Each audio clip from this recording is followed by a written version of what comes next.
Hello Bits and Bones, my name is Lady V, and welcome to my channel. Today we're going to have a review of the movie Knock Knock. Normally I don't commentate on movies I watch under the assumption that they won't be, good. There's a time, a place, and a value to bad movies. In my opinion, there is such a thing as a perfectly bad movie. A movie that is so thoroughly produced in the essence of things poorly executed that it actually transcends and becomes phenomenal. AKA how I originally felt about the movie Rubber, which I have to rewatch now that it's been over a decade. I'd be happy to make a video someday going over some of the movies that I think are perfectly bad and how they achieve that, but for today, let's just stick with Knock Knock. If you are unfamiliar with Knock Knock, it's a movie starring Keanu Reeves, in which a married man cheats on his wife while she's away with their children, but surprise, surprise, the two hot, horny women that magically showed up on his doorstep have an agenda far more sinister than the threesome. I didn't go into Knock Knock expecting anything spectacular. I went into it expecting memes, which I think a lot of us do when picking up a modern Keanu Reeves movie not produced with the intent of being a cultural action phenomena. I mean, just look at Replicas. Ever heard of that one? I bet not. And in being just a good, bad movie would have been perfectly acceptable. But the reason we're talking about Knock Knock is because it erred into trying to do something more, and in turn disrespected the source material that it was inspired by. Knock Knock's premise is dead simple. Keanu is manipulated, quotation marks, into cheating on his wife by two seemingly very well educated and liberated young women, only to find that it was a sick game of theirs to gain leverage over him. The young women get enjoyment out of seeing him struggle as they threaten to cross the line into irreparably ruining his life with this scandal. That, in and of itself, is a perfectly compelling story, where whether you agree with Keanu's choices, you are at least sympathetic that the punishment doesn't quite fit the crime. Specifically, when things escalate to them ruining his wife's life's work as an artist, and destroying his prized records, and killing a man, but we'll get into that later. Adultery is one thing, but destruction of livelihoods outside of that act is another. And then, of course, the punishment escalating to the threat of death obviously isn't even in the same ballpark. In and of itself, this sort of mind game could have been fun. A third of the way through the movie, I was going to drop the score for the amount of absolutely obnoxious overacting on behalf of the manipulative woman, but that could have been overlooked. For all I know, they were told to act like that very specifically by the director and didn't have a choice. I can't blame them. They were convincingly obnoxious. Unfortunately, the movie overdid itself not just in the fake acting characters, but ultimately their motives. Some parts became chaos to the point where the more rational manipulations happening that would have been engaging to see play out couldn't hold up to the insanity in between them anymore. Where the movie entirely fell apart was the ending. Spoiler alert. After absolutely destroying Keanu's house, making him believe that they were going to kill him, and posting a video on his social media showing him in a presumed paid kink porn cheating on his wife, which he had cheated on his wife, but in this instance they were now manipulating and sexually harassing/kidnapping him, they leave. They just leave. Keanu is buried in the backyard up to his head with his phone in front of him so he can do nothing but watch his life fall apart and for his wife to come home and discover him like this, which is admittedly a little funny, but the severity of what happens pulled away the consequence of it. Clearly, after this whole situation is played out, after all of the initial impressions of Keanu's wife and his social circle finding out about this, there's very little fault that would be left on him. Who would look at Keanu's punishment and say he deserved any of that? Clearly, he'd been targeted. They hadn't even exposed him for the actual act of adultery that he did.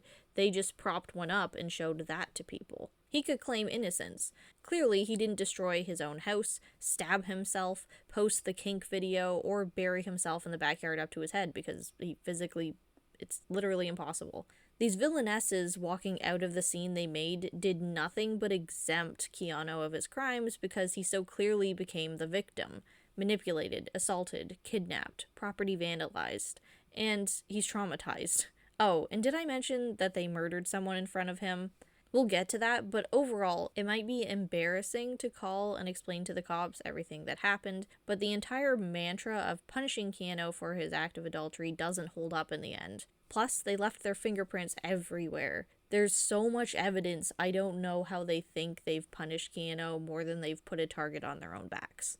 And this matter of punishment to crime and severity gets entirely out of whack when, although they let Keanu live after however many rounds of torment, they killed his family friend slash wife's work partner. They literally killed him, wrapped him in paper mache for fun, threw him in the back of a van, and then they casually mentioned that their guy would have a fun time cleaning up after this one, which gave the impression that they were competent and did this as an ongoing hobby. But even if their guy disposed of that body never to be seen again, there was no cleanup. They left the scene of the crime and everything else in Keanu's house there littered with incriminating evidence. What was the point of alluding to these femme fatales as sadistic masterminds if the movie never actually intended to follow through? And that's where Funny Games comes in. If you haven't watched Funny Games, I highly recommend it. It's a slow burn psychological thriller about two young rich boys that descend upon a family's vacation home with the intent to torture them for their own sadistic pleasure. The similarities between Funny Games and Knock Knock are obvious. Two young, rich, entitled young adults engaging in manipulative mind games intent on destroying a family. And that, let's make a chart. Similarities between Funny Games and Knock Knock: they both have repetitive hobby, young, rich, manipulative antagonists. They isolate and traumatize their targets, specifically on a family basis. But the differences between the two: Funny Games, their intentions are not clear. They are purely sadistic. They do not profess that they intend to murder, although they do, and they leave the scene without evidence. Whereas in Knock Knock, they present themselves with a moral intent. They are on an agenda, which is against adultery. They repeatedly imply that they are going to murder Keanu, but then don't, and then they leave evidence everywhere. So honestly, entirely taking out the acting and directing of these two movies, I think what ruined Knock Knock can be found in the subtle differences in our differences list. As similarly characterized antagonist duos, it came down to a matter of presenting intent and overall outcome. In Funny Games, the antagonists are scary because they're chaotic neutral. They don't care about the outcome so much as the game, so nothing they do turns into a contradiction. We don't have a reference point from which to judge or expect how things will turn out. Whereas in Knock Knock, because the girls are lawful evil and are set up through exposition to have a drive and intent toward a specific outcome, the illusion of them as a dreadful antagonist becomes an obnoxious caricature of what the film was really aiming for when their actions don't follow the logical path to achieve that. There's a lot of oversight that turns what could have been a simple premise with high tension into an eye-roll drama thriller that can't even properly be labeled a parody, because then it would be parodying Funny Games and not doing anything to actually criticize it because they overshot their own insertion of a moral agenda. Even if Knock Knock was intended to be a general parody of the convoluted, twisted portrayal of sadistic antagonists, it's not really good enough to hold itself up to that, and I'm just giving that benefit of the doubt. None of the movie sites mention it as a parody, it's just a drama thriller, which is hard to believe for how ridiculous it is. But anyway, that's just my take. Please go watch Funny Games, it's amazing.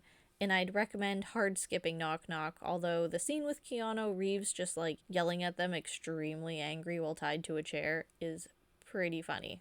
As always, I'd like to thank you so much for watching, and special thanks to my patrons. If you'd like to support me or my content, I have links to my Patreon in the description down below. I just dropped my ebook, Strangling Heartstrings, which if you're interested in reading, you can find in the description below, or if you're following me on Medium, I'll be releasing excerpts of it over the next 2 months. Thanks again, and I'll see you in the next video. Bye!